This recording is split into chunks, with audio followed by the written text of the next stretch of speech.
It's your boy Bleeves. Everybody listen up. Let's get it. I'm trying to put money in your pocket. That crypto wallet. That bing bada bing ching ching big profit.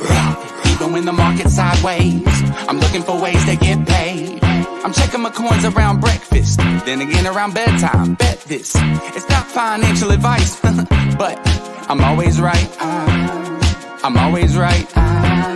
I'm always right. I'm always right. I'm always right. I'm always right. I'm always right. I'm always right. I'm always right. I'm always right. I'm always right. What is going on, everybody? Hope you're having a great morning. My name is Bleeves. This is Breakfast with Bleeves. We are here. We got a whole bunch of news. Ethereum had a nice little takeoff, up 3% over the last 7 days, while Bitcoin is still only up about 1%. So does that mean that an altcoin season could be coming? I don't think that it does, but it's certainly a nice start. And Pepe, 16% up on the day. So let's get into it and let's check it out. So this morning we've got Bitcoin trading at 30,669, Ethereum almost to 2,000. Now on the chart over here, you can see that there was a big move by Ethereum up to 1975, where it got rejected just a few short hours ago. Seems like it's ready to test greater highs. A lot of people are starting to predict 2,200 for Ethereum coming relatively soon off of some large move that they're predicting on the chart. I haven't looked at the chart for it, so I don't know that that is or isn't the case. I don't know if I would agree with it or not. Bitcoin chart, however, been pretty idle and been pretty sideways overall. We're directing from 30,850, and we're just waiting for that next big move. Now, if you're looking at this 30-minute chart, then you're looking down here, seeing a bunch of green dots being minted down here. So it really looks like Bitcoin's ready for a sending. Money flows to the positive. It looks like this thing is ready for that next big move. So we'll see what happens over the next few hours, but Ethereum certainly on the run. Now, Ethereum operating income rises to $6 billion, 2,200 next target for Ethereum. This article explains that there's been a whole lot of cash coming into the market, specifically based on Ethereum, while at the same time, you're not seeing the same sort of rise from Bitcoin. Right here, Bitcoin has risen 1%, while ETH around 2%. Over the past week, they've appreciated 1.1 and 3.3% respectively. Traders now seem to be more inclined towards the largest altcoin as depicted below. And in fact, if you come to your pairings for ETH Bitcoin, it's still rising to me for the last couple of days here. And it's been coming down. As you can see, this has been coming way down. And by the way, instead of the Bit to ETH coin pairing, I'm doing the ETH to Bitcoin. That way, when it rises, then you can predict that the Ethereum price is going to rise. So we're seeing a nice little rise in that pairing. And that, of course, means that up here, we're going to see dominance for Bitcoin starting to come down. We see it down to 49.3 from 52% not that long ago. Ethereum was sitting at 18%, now at 19.5. So we're getting a little bit of movement here. 24-hour volume is 34 billion. Market cap is over 1.2 trillion. Now, we don't see that over here. We're not tracking the same markets here using this method that we've been on for a while, which we're going to stick with for right now. And that's the total market cap by crypto cap.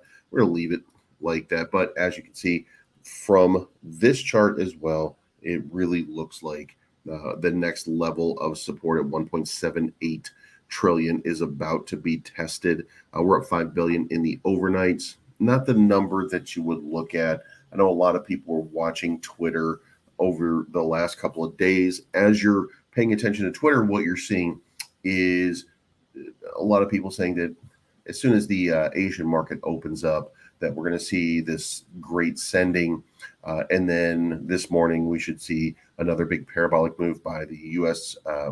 Markets. And I don't know that that's going to be the case, because if that's exactly what it seems like, then there's no reason for that to happen. Because if the market did everything that everybody thinks it's going to do, then everybody's rich, and there's no reason to even try in this market. You just follow the signals, and the signals always work out. So I don't know that's going to be the case, but we could see a nice move in the U.S. markets for today. So we'll see how this goes. Now, anyway, by the way, did anybody else check out Pepe? Pepe is up 17% in the 24 hours, breaking out. Still hasn't busted through 2,000, but the fact that it continues to maintain, and let's go to a day chart so that it looks a little bit easier to read here. But it broke out of this crazy little diagram that we had, and we knew it was going to break out at some point, right? It broke out, continued breaking out, then it really consolidated for a week right at our top over here. At our previous top of 16, it did exactly what it's supposed to do. Where does that leave it now? Well, that leaves it now at probably, if it can break out, then you're looking at 2086, and then maybe a nice run to 23, and then up to 25. So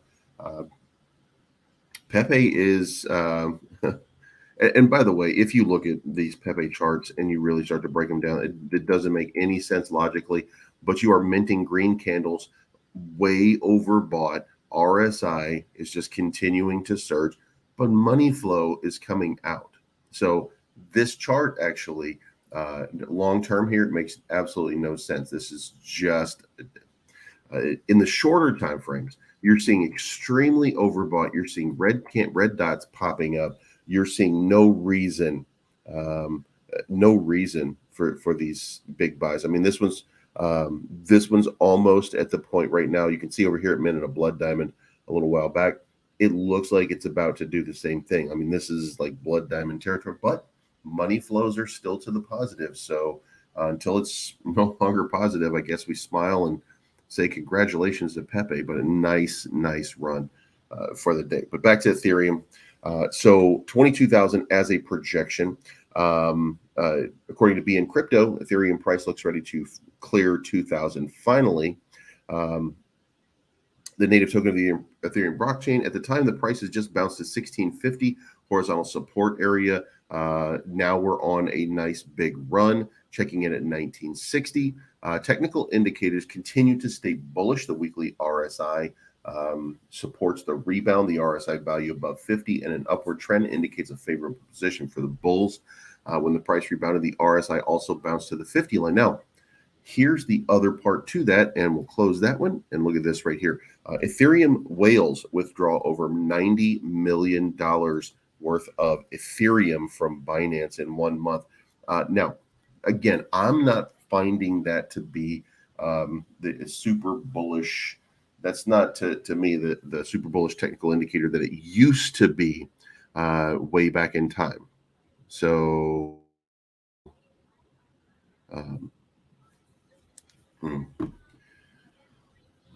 but I don't find it to be the indicator that it was way back when.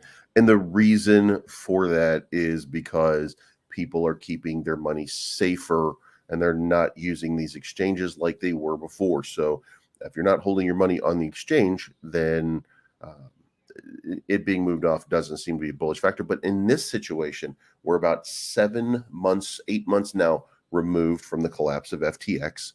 We're not really worried so much about what's going on at Binance. But over the course of the last month, Binance has been under fire from Denmark, from the United States. They lost a regulatory license.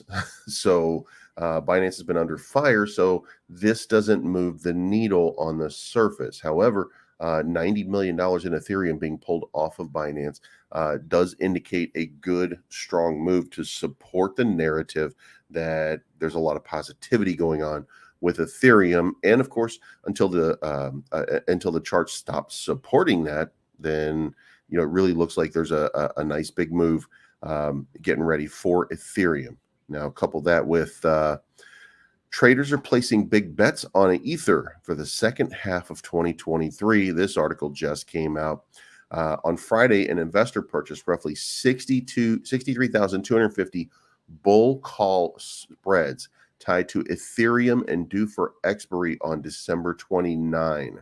The trade involves the sale of call options at the $2,500 strike price to partly fund the purchase of the call option at the 1950 strike. So the strategy cost an initial $10 million because the trader entity shelled out more to buy the 1900 call than they received from selling the 2500. A call buyer gets protection from the seller against price rallies. In return, the seller receives an upfront premium from the buyer. So this guy, this major bull, is betting right now that this rally for Ethereum is just getting started. So we'll see how this one comes out. Now, in the same area here, we're going to cover this in just a minute, but we should point this out.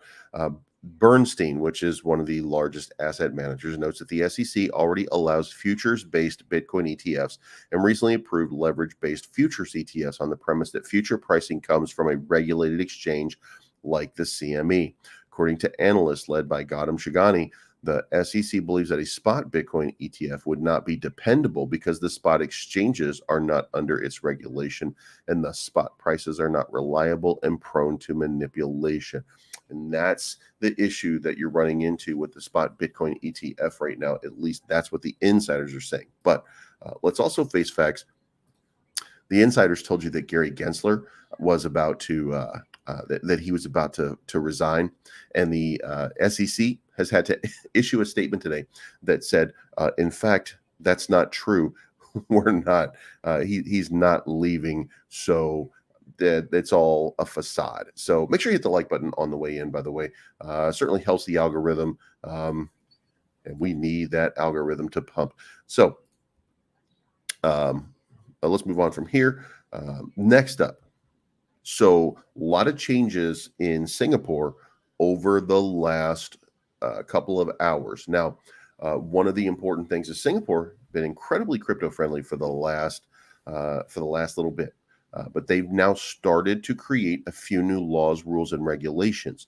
The MAS has also restricted crypto service providers from facilitating lending. So the Monetary Authority of Singapore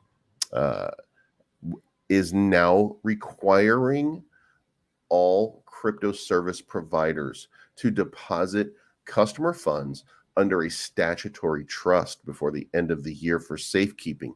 Now, the reason for that is obviously one of the things that we're always dealing with, and one of the phrases that has become popular in cryptocurrency is not your keys, not your crypto. And that is an alarming, scary sort of thing in the cryptocurrency industry. So to combat that, Singapore is now going to require people to put the crypto, the vendors, the exchanges, into a statutory trust account, which means that that they would not have access to customer funds. That would defeat the purpose, which, you know, of course, that purpose sucks, but that would defeat the purpose for a lot of these crypto exchanges. So they don't and won't have authorization or the ability now to use your crypto funds for their own ventures. And that provides more protection. I expect something like that is probably going to be coming at some point very soon because crypto custody has been a big deal. So to combat that, this is where we are in Singapore. And in other Singapore news, the regulators banned crypto exchanges from lending and staking for retail investors. So the big things that we see in the United States, not your keys, not your crypto, and that staking is creating a security, are being addressed in Singapore already. They've taken steps so far to make sure that these things are not part of their system. So this is probably, and I might be getting ahead of myself a little bit, but this looks like it might be the model going forward for cryptocurrency for the United States as well. So we're probably looking at a lot of similarities between what Singapore is doing, and it seems like, and I don't have any information to back this up, But it would seem like, as this stuff is happening here, it would seem like this is more like a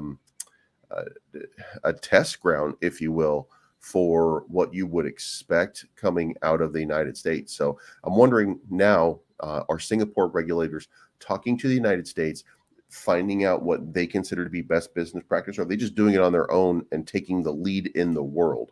But I'm sure we'll find out pretty soon how that plays out. So Bitcoin whales and sharks are showing strong buying and the rally to continue in July. Now, look, if you go back, and we'll take a sidetrack here for just a second here to look at CoinGlass, and we're going to look at the history of, we're going to look at the data here for Bitcoin return percentages, and we're going to look at it on the monthly. And here we are in July, right here. So right now we're up 0.53%. But as we go down this list, 16.8, 18.9, 24.3, we had one negative 6.9 here in 2019. But other than that, 20.9% and 17.9%. July has been an incredible month for cryptocurrency. Now, we might want to preface this a little bit with every one of these in June has been negative, except for this big move here in July, which was 26%, and that led to a negative July. So we might be looking at this the wrong way. When you had 15 right here, maybe combining these 2 months gives us a better sort of estimate, because it seems like there's a correlation here. When there's a negative here, there's a positive here. When there's a positive here, there's a negative here. So it could be that we're doing the reverse. The only 2 times right here, which was about a 28% increase, and then down here, 23% increase, is the only time that it didn't work that way in the last 10 years. So logically speaking, a 12% increase here, I don't know what to expect from July. However, the underlying currents of the United States and the underlying currents of the world are very positive and pro-crypto, even despite the attacks of the SEC and regulatory bodies around the world. The sentiment is changing dramatically and very quickly. So it could be that we continue to see a big move here in July. But 5 of the last 6 months have been giant Julys, not months, but Julys. 5 of the last 6 Julys have been tremendous performers. So I wouldn't have any reason to expect that it won't be the same. So using what they call supply distribution, the addresses are divided into these address groups based on the total number of coins they're carrying in their balances right now. The 1 to 10 coins group, for example, includes all investors holding between 1 and 10 Bitcoin currently. Now, the stats here are saying that wallets with 10 to 10,000 Bitcoin own 13 million Bitcoin, 67% of the total supply, and that they have been continuing to accumulate for this period of time. So that would be, and these are the people who would be longer term holders. So longer term holders mean that there's less supply available on the marketplace, thus driving up the overall cost per coin. So if you got a bunch of holders out here holding, say, 13 million Bitcoin, not willing to trade at current levels, then you've only got several million Bitcoin in circulation. And if that is the case, then that would mean that there's not a whole lot of selling on the open market, which of course would drive up the price. So hopefully this is an example of how this is going to play out. So we super excited. Again, hit the like button on the way in. It certainly helps me out. Also, Tim Draper, the guy with the eyebrows, you know who he is.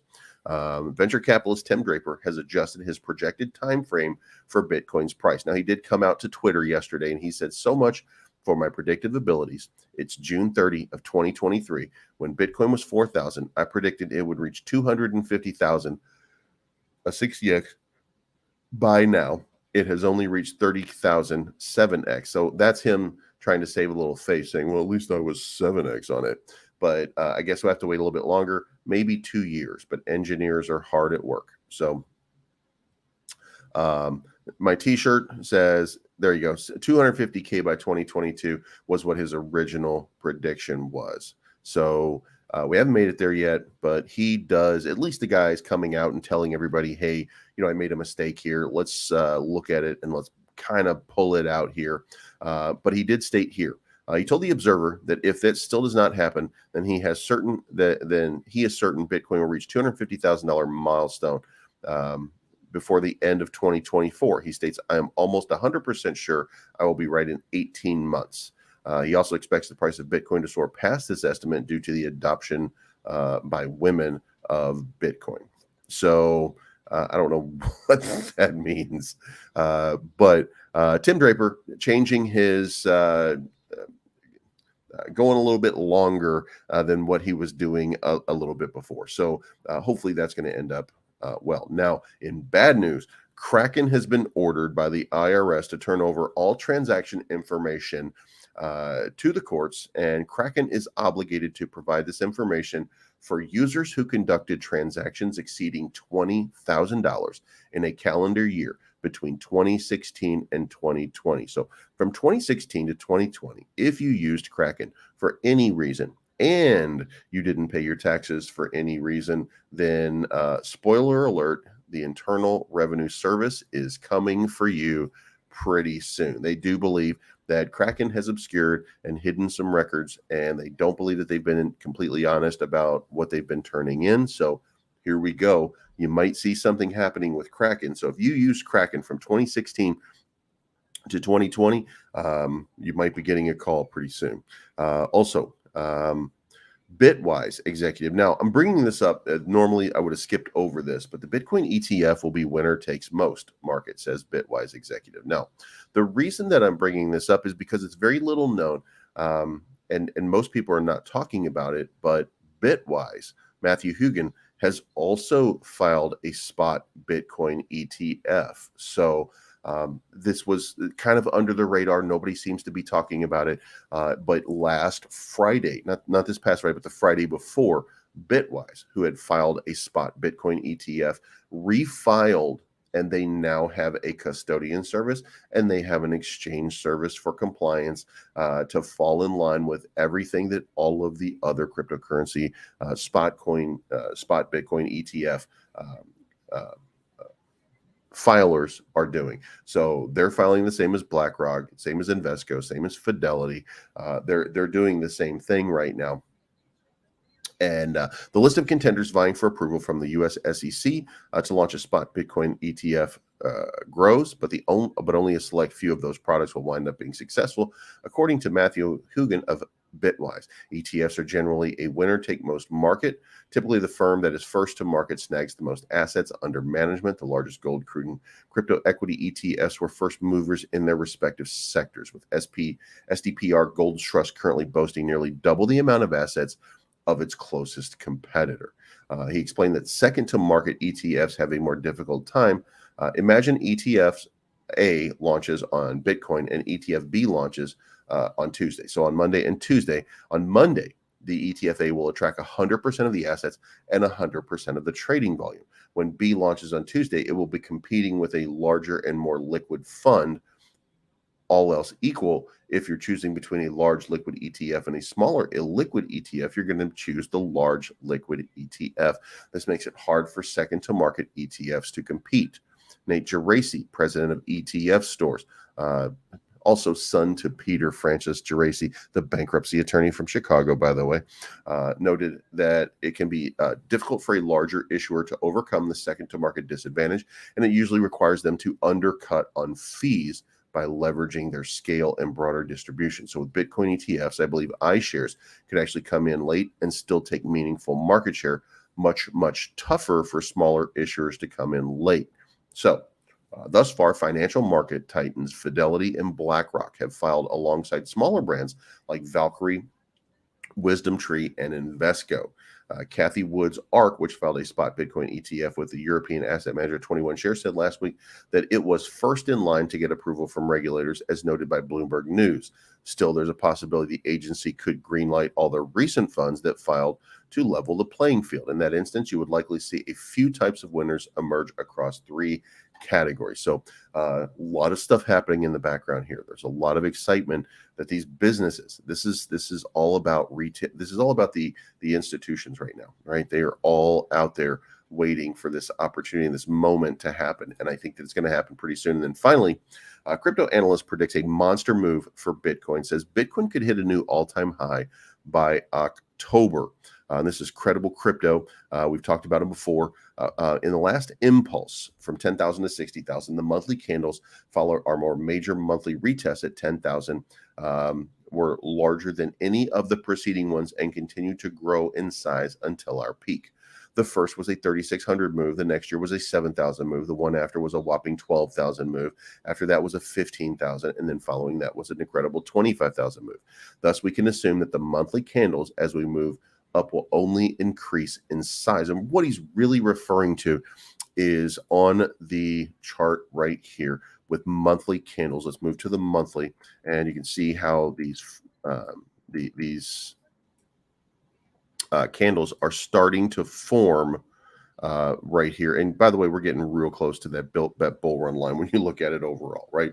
But for the last bunch of months, these are the types of candles that we're getting. Now, what he's saying is if you come over here to 2020 and you start looking here now, we did have this was pretty much and let's compare, if you will, a few areas. This was basically the start, right? This little area is the start of it. Well, it looks like it's starting right here, right? What do we expect to happen from Bitcoin in the month of July? So let's go back into history. You would see this big candle right here. So if this is July, then just imagine here, the candle from July of 2020 opened at 91.35 with a low of 89.10 and a high of 11,460, which would indicate that it went up about 25, I want to say 2,600 points. 2,600 points, it's about a 30% increase for the month of July. Now, take that, move it over here where we opened at, and by the way, there's going to be diminishing returns just a little bit, obviously. There's not that much money unless something really incredible breaks out.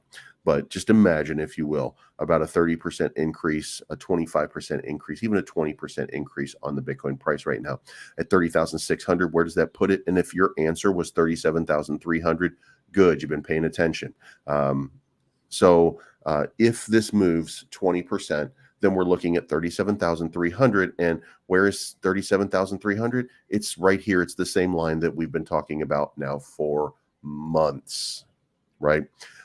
So if that's the case, then that's just the start. Here we have this July move, then we have the August and the September doldrums, and then we have this end of the year blow off, and then the start leading up. So this is this is where the big move is about to happen here. And by the way, I think as we get closer to the halving, as we get closer to this, it's going to get super interesting. So I think that what we've got right here is the start of some really, really big moves leading up to the beginning of next year. So let's clear that out. Chart was still looking pretty good on the hour. Let's see who our biggest 7-day movers are. Biggest 7-day movers: Compound up 68%, eCash 44%, Bitcoin Cash continuing to soar at 41%, although down 2.5% for today. Maker 34. Maker, by the way, was one of our big selections. In case you guys remember, on one of our top 5 altcoins for the year. Flow 34%, Cello 31%, BSV 28%, Litecoin having a big move today, 23%. That was a gigantic move for Litecoin for the week. A lot of people super excited about that. And the graph continuing to impress at 21%, Filecoin at 17%, Stellar 16%. Actually, now we're starting to get to the normal villains of the story. Now let's move over real quick to altcoins. 1784 for Pepe, continuing to have this nice little run. Breaking out. It's good to see, by the way, good to see a nice breakout on Pepe. This certainly is going to help in terms of altcoins and meme coins, et cetera, et cetera. If Pepe runs again, by the way, I want to say, if Pepe runs again, that is going to be the start of a big rally, I think, for meme coins. And consider this: in the last couple of hours, Bone, I've been telling you guys about this for a while now. Bone is breaking out. It's at $1.04 now. And if you got in down here again, then you're feeling pretty good about your position. There's a nice reversal. And look, the news coming out right now is that Shibarium is a lot closer than we think. They're not confirming anything, but we do have we are getting closer and closer and closer to that Shibarium launch every day. Of course, timing is a thing, and we thought maybe it would happen in June, then we thought maybe it would happen in July. But if you remember, going back, they did say August was the target. So if it meets its target, then we're looking at maybe 30 days. And what's a nice little run for Bone for the next 30 days? I mean, does that take us up to what, $1.35, $1.65? Is that, what's the number for Bone? I'm going to guess right here, $1.61 is probably, let's call it $1.60 and say $1.60 is probably going to be the target point for Bone for this month, just to see how it breaks out. But it is having a nice little run and recovery right now. Ben, it is my understanding, and I do not have any confirmation of this. This is all speculative from me, based on information that I might have heard. And that is that Ben is going to have a couple of big announcements today. If you're interested in what those are, you can go follow my last video, I want to say, on Ben, where I break down a couple of the secretive sort of announcements between Bybit and I think KuCoin. I think they've got two major listings coming in the next 24 to 48 hours. And then in addition to that, there is a partnership that they're super excited to announce that is going to include capital infusion into the total market cap and a market maker that I'm just not sure what's going on with that. So if I were to say, oh yeah, I understand exactly what that means, I would be lying to you. I have no idea what that means. However, the important thing is on this lower time frame, you're starting to see that they did break out of this long-term trend line. And by the way, when I say the long-term trend line, I could even pull this back if we needed to, just to kind of say, maybe we're right about here. And if we are right about here, it would really,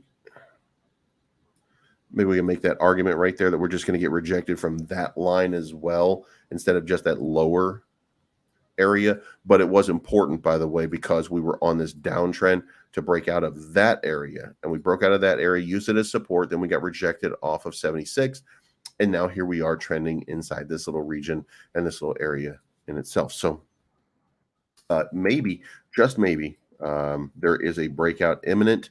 Now, of course, every time we get to these 7,400 levels, there's just a rapid sort of sell-off. People playing this chart, people having a good time, making a little bit of money, up and down, back and forth.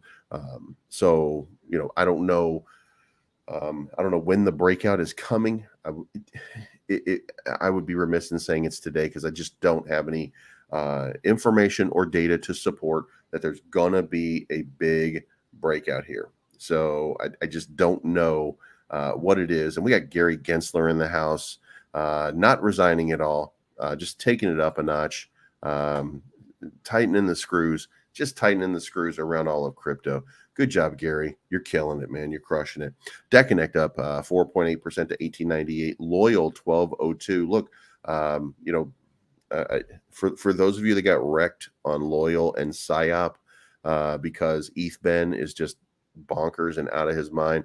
I don't know what to tell you. I'm still kind of looking at it. I'm still kind of watching it. But as you can see right here, 26,000 in volume to me basically means Loyal is dead.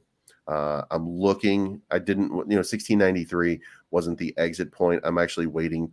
Hopefully we can get into this 2,000 range as an exit point over the next couple days, maybe.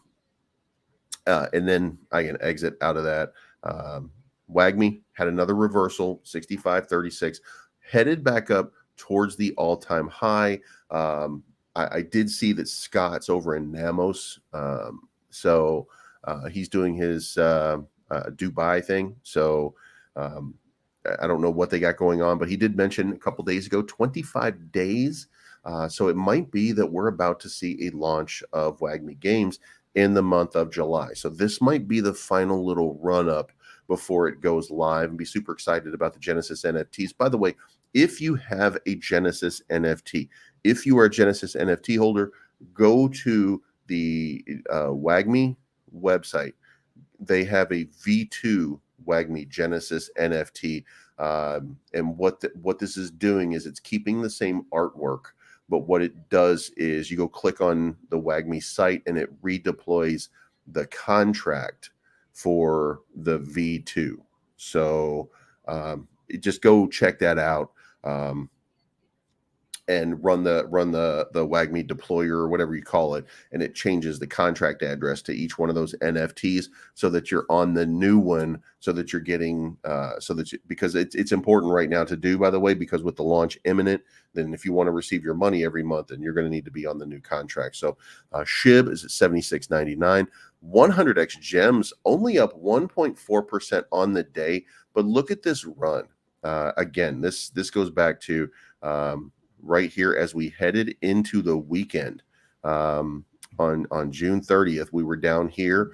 We closed out June right around this area at 55.91. So from there, we're still up 40% over the weekend on 100x gems, starting to idle sideways at 745,000 market cap. Now it's time for that big move. This is the point here where we figure out everybody.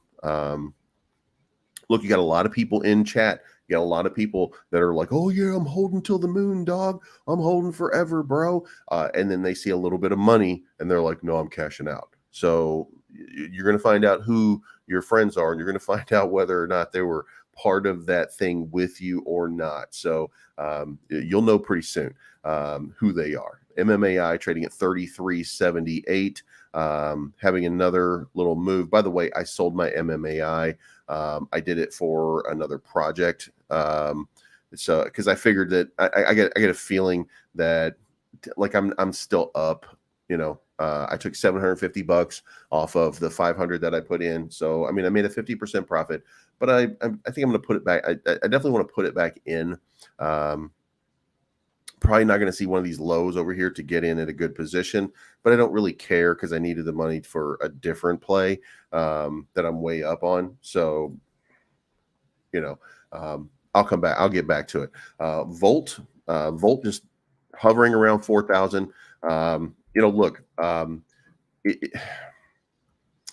if talking shit were money, then Volt would be mooning, but it really isn't. So, you know, you got to wait. There's going to have to be a catalyst for Volt to make another move. Like, I love the project, but it really kind of falls in that altcoin sort of category right now. And when you have a reason for a pump, then it's going to pump, and it looks like it's going to pump into about 4,100, because as you keep seeing over here, this seems to be the cap right now. It seems to be the cap right now. Seems to be the cap right now. Seems to be the cap right now. So there's probably a range here from 40.50 to 41. That's the spot where you're going to have to start using it as support, like it was over here. But again, you know, the last couple times you got into that level, what happened? You got one of those old whales who's been there all this time. Selling off. Remember, we had that massive sell-off over here. Then we had that nice little pump and a nice little reversal. And then what happened? Another one of the old whales sold completely out and wrecked it back down again. I mean, it is what it is. You're going to have to wait, and you're going to have to see how it all develops and how it all plays out. But 25 million market cap, $70,000 in volume, probably a lot more volume on the exchanges. But for right now, you know, that's where Volt is. I mean, hopefully you get that nice reversal, but we'll see. Cult 31.22, BRL 44.33. BRL just had another sell-off again. Mong 20.97, RFD 77.11. Still huge liquidity. Still, you know, look, RFD still has a whole bunch of liquidity in it. But, you know, at this point, I mean, what are we doing? So, I don't know how this one ends up. Grumpy Cat continues to lose support. continues to fall. They continue. Look, hey, they continue to talk about all these big things that might be happening, all these incredible things that could possibly sort of happen. But none of it's manifested yet. None of it. We haven't seen anything. And I think some of these investors are just getting a little bit tired of waiting.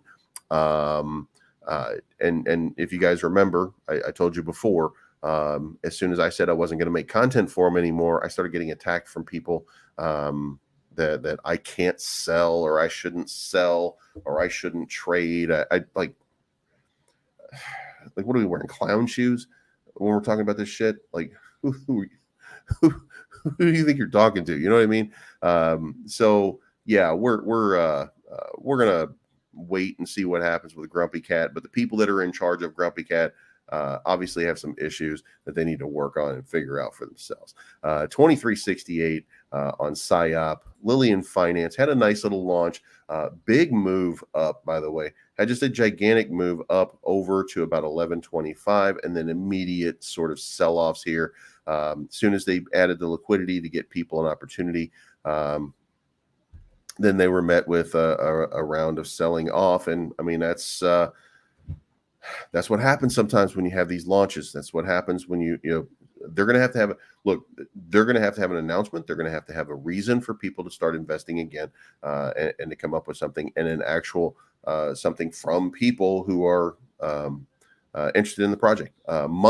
Monkey down from the pump. Now remember, we had a nice pump down here, so we're still way up on when we loaded in, but went up to like 13, 14, 1500, 1600. It wicked out at 1634. It wicked out at before we had some of those sell downs. It's small sell downs because this is still a micro cap, 375,000 market cap. But I got a message in the middle of the night that something exciting was about to happen, that they're about to do something. So we'll see 38,000 in volume over the day, and maybe something big's about to happen. I don't know, but I was told by a little birdie that they are real interested in having a nice run. Now, Dow Jones is down over the day so far. I don't think that's going to matter too much overall. And I don't know that that's going to last or mean anything for crypto. I get a sense that crypto might have a nice little move for the day. So there we go. That's it. That's your update. All right, guys, this is not financial advice. My name's Bleeves. I'm always right. Thank you so much for tuning in. There won't be a show tonight. There won't be a show tonight or on July the 4th, but there will be on Wednesday. On Wednesday, we'll be doing an announcement of the winner of the 100x gems. Folks, if you haven't already, at least consider signing up for MEXE for futures trading. I do have some tutorials and some videos on how to do futures trading. I also have some up on how to read charts if you want to. If you want to get into reading charts, just let me know. We'll make some more content for it if we don't have enough content that supports what you need. If you don't feel comfortable with MEXE trading, reach out to me and talk to me. And then, you know, we can talk about how best to do it. But I mean, listen, I'm going long and short on Bitcoin right now, and I'm doing really, really well. The reason, by the way, that I'm doing Bitcoin is because I don't like, look, the leverage positions on some of these altcoins, just to me, it makes me nervous right now. I think the only thing that really runs in this market at this point is probably going to be Bitcoin. And you're going to have a pump like right now with Ethereum that might continue. You might have a nice little run on Pepe, maybe, and it might continue. You might have a nice little run with Ben. You know, there might be some little outliers in different places, but the real run's going to come from Bitcoin. So if you're looking for a position, I would suggest right now at 33,000, what are we at, 30,300, 30,600 right now, go long, because it just feels like, and by the way, I'm not long on Bitcoin at this point. I took my profit down to that 30,000 level, and I've been waiting for an entry point, and I've been staring at it, waiting for a dip, because if I can't get a dip, then, you know, I want to be in profit from the moment I start. I don't want it to go down. You know what I mean? So that's it, and we'll talk to you again soon. Whoa, another shot of the bullet. Loaded, got complex, cocking and pulling. That bottleneck look like the Loch Ness. What are we doing? I'm about to fall out, boy, and the proof's in the pudding. So, can we forget about the things I said when I